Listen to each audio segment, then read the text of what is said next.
Mr. Chaudhary, great to have you on our program, The Business Detective. My first question to you is, share with us your amazing success story in a few steps. Thank you so much, Dinesh. I've had a 45 long years of journey with tons of ups and downs, and come from a small country like Sri Lanka, Nepal, and I had started very in a modest way from a business family, going to public school in public buses, etc., and had to come to business at a pretty early age without being able to complete my university education. And rest is history. And you know that we now work in many different geographies all over the world.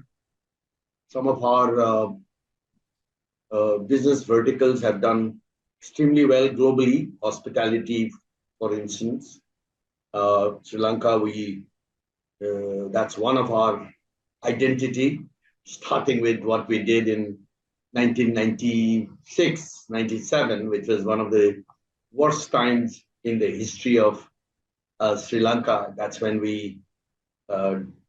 events and destiny brought us here, and I decided to do a joint venture with the Taj, and which was a larger joint venture, which originated with Samudra, Taj Samudra, Colombo. We decided to enlarge that and included two of the Maldivian property. One was shut down. The other one was at best 3-star, and raised it to a different level. At one time, it used to be the best one, the Taj Exotica, and then we created a vehicle called Taj Asia. So, I mean, life has been very interesting in many respects, because many people tell me that somehow you build this in the midst of chaos and political transitions which have never come to an end. Your own country, you know that we went through that 12 years of very difficult Maoist armed struggle, and 27 governments in 26 years' time, series of changes ranging from monarchy to the newest republic in the world. We have been here in Sri Lanka and never given up on Sri Lanka. In fact, I have great belief and trust and confidence in the fundamentals of Sri Lanka, which I always talk about. We made our first investment in 1996 with Taj, and then subsequently again in 2006-07. That was another very difficult time Sri Lanka was going through, and that's when we joined forces with a very respected family in the hospitality space, Iran and Sirumal Kure of Jetwing, and we partnered in Viliwana, which is highly regarded. And now, once again, when Sri Lanka is fighting with the overall crisis, which has different angles. It has a political angle, it has a geopolitical angle, it has a financial and monetary angle.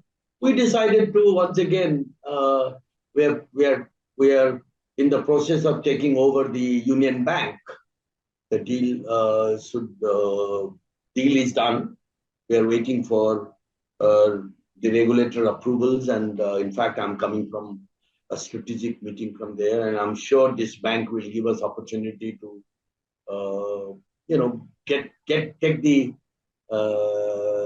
banking sector, the financial services sector to new height, as we will have to create some USP.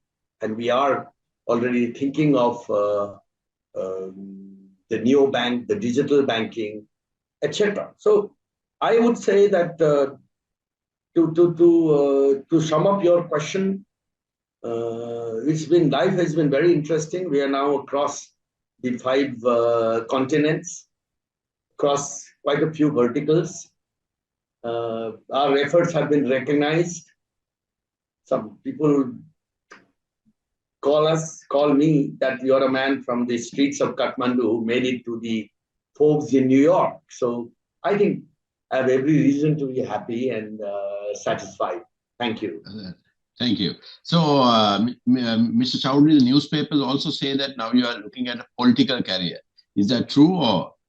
No, that is true. That is, I've been in Parliament 2 times before, since I was the first time there, I think in 2001, after the Nepal went through that massive political change, and when Nepal embarked on a constitutional assembly, writing the process of writing a new constitution through the elected constitutional assembly. So I was invited to be part of that as a professional, did my part to make sure that the constitutional provisions are aligned with the global trends and did not bar the private sector, right to property, right to invest, etc. And we did that pretty well, although the Constituent Assembly was elected on the strength of the left and ultra-left forces, including the Maoists. So there were a lot of apprehensions. That process continued, but I came to a conclusion about 4 years back that if we have to transform Nepal from an economic perspective, from a development perspective, and the development and economic priorities have to sit in the center stage, I cannot afford to just be an expert giving speeches in the parliament. I'll have to play a more deeper role. And I'll have to go down to the people to get the mandate from the people. I'll have to have a say in my party because in the multi-party system, it's all about what party tells you to do. And I've fulfilled. I think I've gone through very happily all these steps. I'm a senior member of Central Committee of my party, and I contested the election. Now I'm a member of Parliament just 2 months ago. And I do believe that Nepal is going through a huge transformation. This is going to be another transformation where the sentiments of the youth need to be addressed, sentiments of the 6 million diaspora who are living all over the world, who like to come back, who like to see a more prosperous Nepal, an opportunity, a Nepal which gives opportunity for them to live a dignified life. The quality of life in terms of education, health is no less than anywhere else. Farmers are able to compete with our neighbors. The industry and the private sector is able to grow. I think these are the minimum asks and very reasonable asks. And if we have to deliver that, every party will have to realize that that's not going to happen just because of the politics keeping in the center stage. Politics may become the vehicle to deliver, but ultimate end goal and ultimate destination is a happy Nepal. And that's what I'm working towards. I'm very seriously. I've committed to give my best. Rest, future, God will decide. Okay. Mr. Chaudhary, you have invested big in Sri Lanka. How bullish are you about Sri Lanka? And also, what advice would you give the government to come out of this crisis? Look, I've always believed in the fundamentals of Sri Lanka. I've talked about it publicly. As a matter of fact, I'd like to remind the audience once again that this is the same country which at one time Lee Kuan Yew thought that if he could emulate Sri Lanka and make Singapore into a Sri Lanka, he would consider himself successful. I can assure you that he wouldn't have said that without reason. Such as the God-blessed natural resources, including people, including its geographical proximity of Sri Lanka. So events have failed me, but not Sri Lanka. Okay, I've always believed in Sri Lanka. Otherwise, we wouldn't be I can assure you that we've never taken out a dollar from Sri Lanka. Okay, we have gone on investing, reinvesting, building. Look at the Samudra. When we took over Samudra along with our partners, it was going through a very difficult phase. 2 of the wings were shut down. The whole hotel was renovated in stages, and today I think we are very proud that it is one of the best hotels at the best location.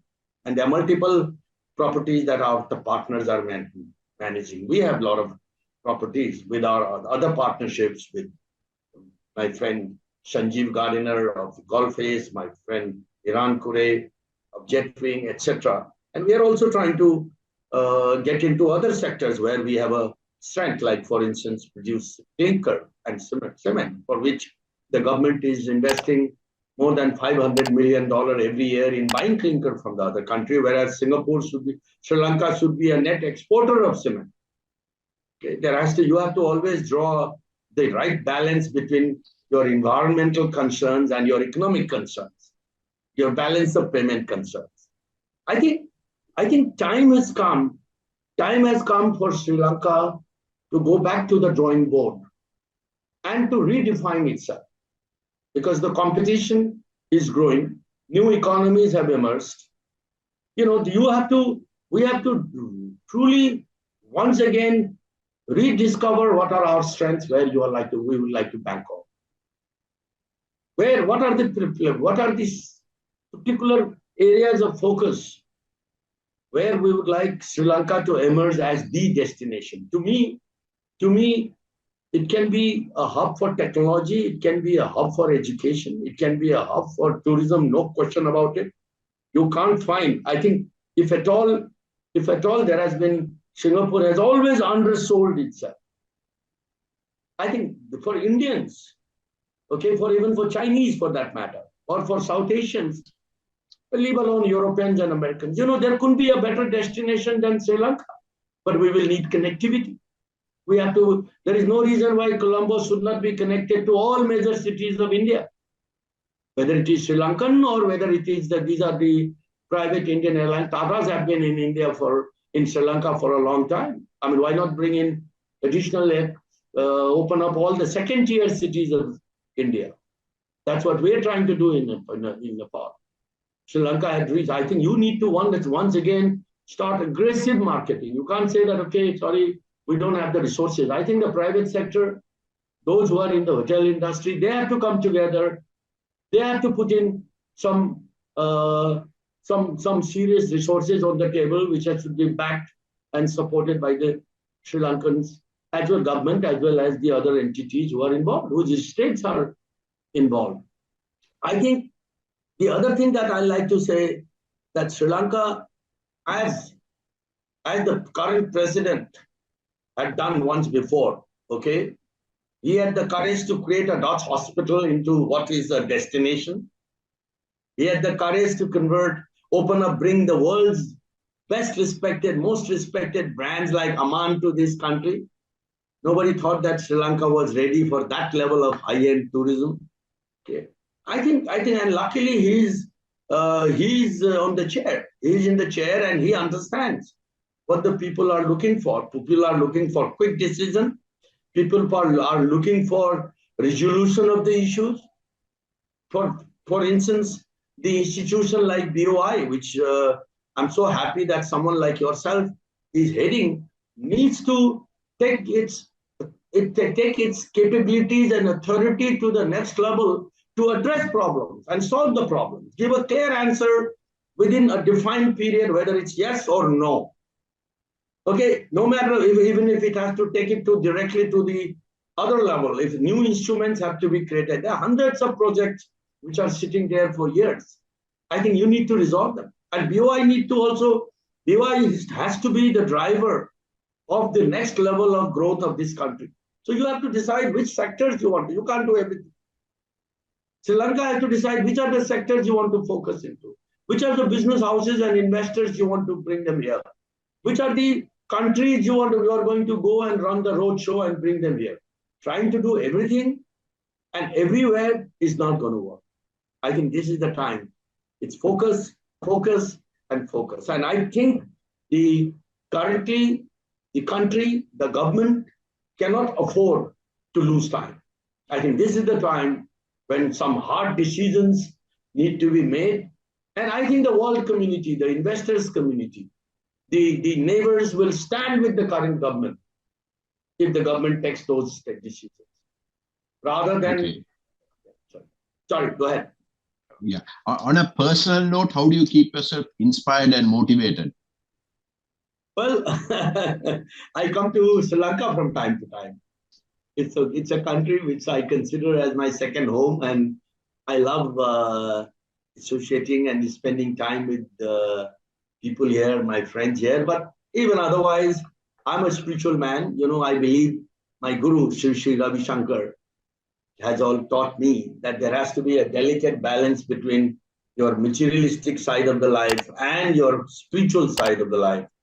One is, if your one pillar is too strong and the other one is weak, it's not a balanced life. You cannot be happy. And that has many different facets.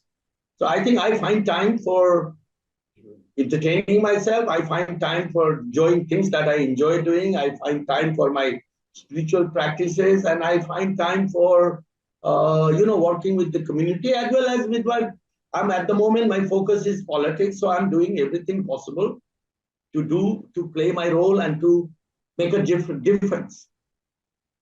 What is your philosophy on philanthropy?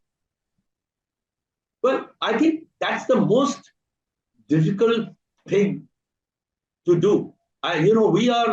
We are quite heavily involved, and if you come to our headquarters, you'll find that our foundation's office sits right at the entrance. You cannot miss it in the center part of the office, because this is what we learned in 2015. We used to always be involved through our foundation. 2015, we had a massive earthquake, as you know, of a scale which we, as Nepal, were simply not able to cope up with in terms of our rebuilding capacity, the emergency aid providing capacity. So much so that we were receiving support and aids from many different countries of the world, but we were not even able to handle that at the airport. We had to ask them to take it back. I don't know. I've not been very closely monitoring the situation in Turkey, probably a similar one. We lost 700,000 homes. We lost 100,000 schools, and there were no construction workers available. And this was the time we had to choose. It was a very difficult call that we, as probably the most respected and as perceived the highly organized private sector, we had to decide that, come on, we have to now step into managing this crisis. Just donating money and signing a check is not enough. That's the easiest thing you can do. What is more difficult when you talk of philanthropy and CSR is to get down to the streets and deliver. Because it's like, to run a corporate is difficult, a successful one. To run a philanthropy organization, a foundation, a CSR organization in the true sense is 10 times more difficult, because it calls for far greater degree of personal involvement. You cannot hire the best of the CEOs drawing millions of dollars to work. There has to be an element of passion. People without passion and people without associating themselves with the people cannot do philanthropy. They can donate money, and I have all the respect for them. Look at it. The living example is the Bill Gates Melinda Foundation. Why is Warren Buffett giving money to them? Because Warren Buffett is on record to say that, listen, I can donate money, but I cannot do what Bill Gates does. He does that job, Bill and Melinda, much better than I do, because he's personally involved in making sure that there is a change and the money, every dollar is properly used. And I do the same. By the way, to complete that story of Nepal, we were able to deliver the first home for people to live, built by the people who are living there even today, using the material which we were able to salvage out of the debris, and by, of course, adding some more. That happened because of our network, our personal involvement. We mobilized. We eventually landed up delivering 2,600 homes and schools, and then many others followed. And today, I think Nepal has been able to rebuild that matter. I think if that answers. Yeah. So, Mr. Chaudhary, my last two questions to you before I close this session is, what is it like to be the richest man in Nepal? It depends on how you define wealth, how you define wealth.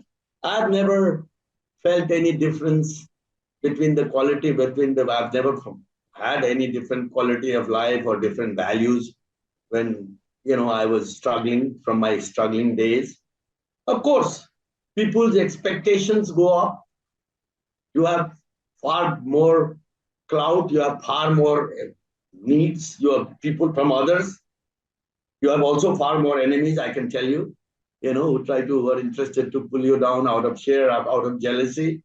But it entirely depends on how you carry yourself. So far, you know that you believe in the fundamentals, you are grounded, your relationships don't change, your priorities don't change. I don't think it makes a difference. I travel with the same degree of ease in a Indigo economy class or a Sri Lankan economy class as I would travel in a private jet if invited. If that suits my timeline. I've stayed in the best of the best hotels or own some of the best hotels in the world. But sometimes I go to the villages and ride a motorcycle and meet with my villagers. So long you are not that, so long that wealth and the so-called the tag of being rich doesn't affect your mind and your spirit, you're fine. Okay. And my final question to you is, how do you like to be remembered finally?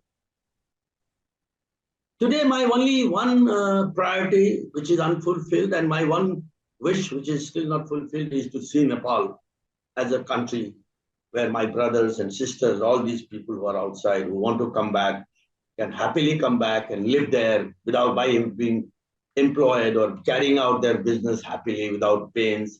And then perhaps, deliver Nepal the much awaited, much deserved, place in the South Asian community of being one of the most prosperous countries. Okay. Thank you. It was great talking to you. Thank you. Thank you, Dinesh. All the best.